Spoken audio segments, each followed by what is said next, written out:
Oh, hey. Okay, here we go. We're going to talk about the very last chapter in this book, chapter 8, called Synthesis. The first paragraph is really important. Even if you're not a theater artist, you know beginnings and endings are really important. You often see that in the classes that you take. The stuff you do in the very beginning is really crucial for the rest of the class, and often the stuff that's at the end is a really significant takeaway.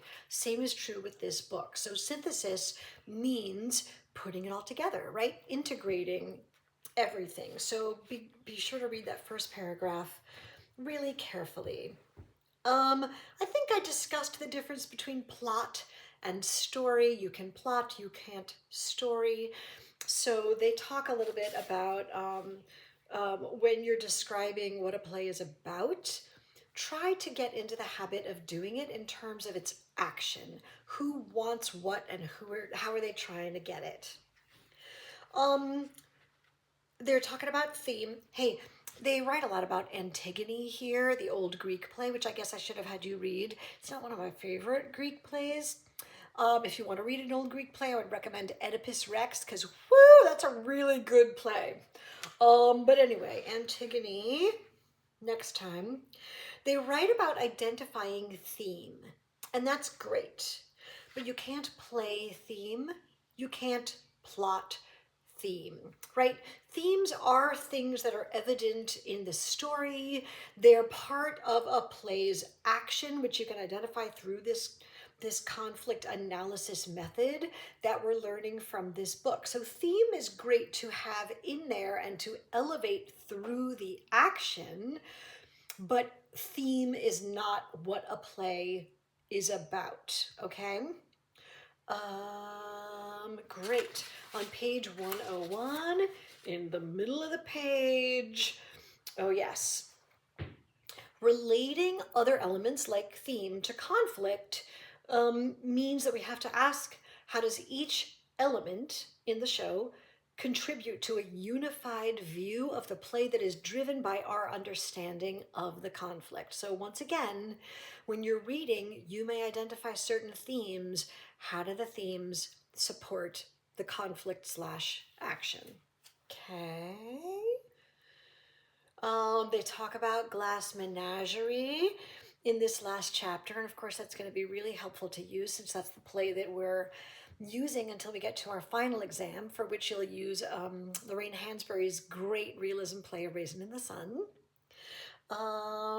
So hopefully that'll be good for you. On page 106, they write that conflict analysis is our analytical touchstone. The reason I chose this book for the class, and there are like so many books out there that are about script analysis, is that this one is all about finding the dramatic action through the conflict. And as humans, we often try to avoid conflict in our lives, right? Some people do that to a fault. But as theater artists, we need to find it, we need to identify it, we need to lean into it.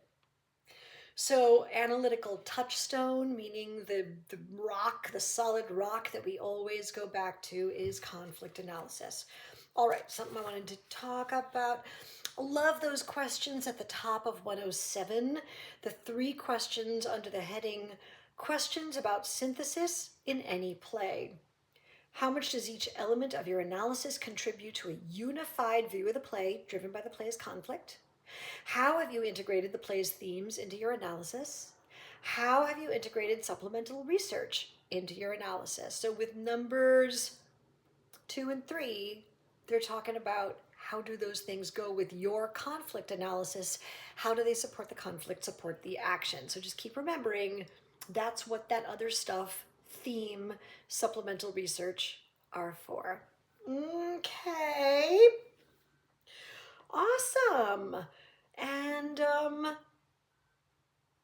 yeah, that's pretty much it. So like I was talking about in the beginning, even though they were talking about how this isn't like reading a blueprint or reading a recipe, it kind of is. You can read a recipe and not realize that a capital T stands for tablespoon and a lowercase t stands for teaspoon.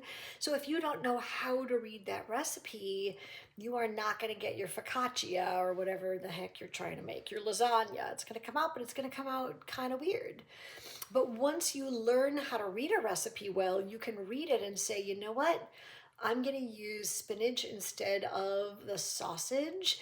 And I know from experience, because I know how to read these things, it's going to come out well. It's the same thing with our play analysis. So keep on practicing that, and you'll get to apply all of these questions in your final exam. Contact me with questions.